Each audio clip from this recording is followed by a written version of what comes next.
Lourinha é tua irmã, Isabel? Filha do Carlos. É? É.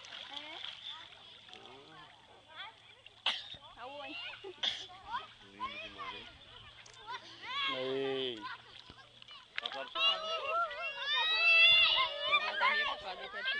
E aquela outra doida pra dormir no mundo. As outras molharam ela todinha. É. Paleta de boia aí dentro da piscina. Valeu uma rua. Bora!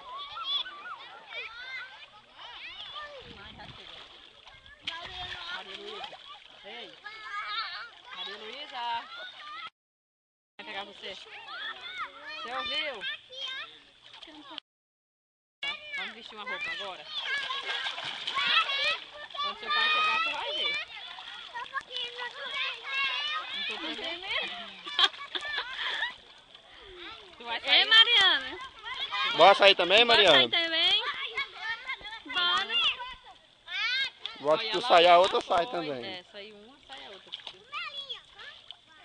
Uma teu biquíni. Se tivesse ficado, tivesse sol, era bom, né? Mas esfriou.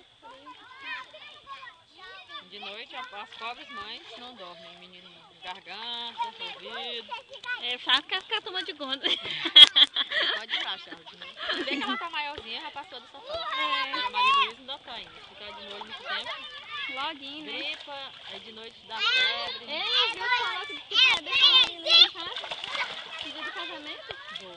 Por quê? Porque nós vamos ser padrinhos. Mas ela não... Meu Deus, deixa não fica não. E aí eu tenho que entrar, aí ela não fica. Uai, entra com ela também. Bota ela do ladinho. Ô, tá falando que tu bota a Maria Luísa. Se eu levar ela pro lugar, eu tenho que ficar por conta. Vigiando o tempo inteiro, porque ela não existe. Ela não entra não contigo Não, também. entra, mas o problema é que ela não é quieta. Não para um segundo, não. Eu tenho que ficar atrás dela, correndo atrás dela. Mas, gente... Ela é elétrica demais. Tá segurando ali, ó. Ei, vai doer a garganta. E A Mariana teimosa que vai só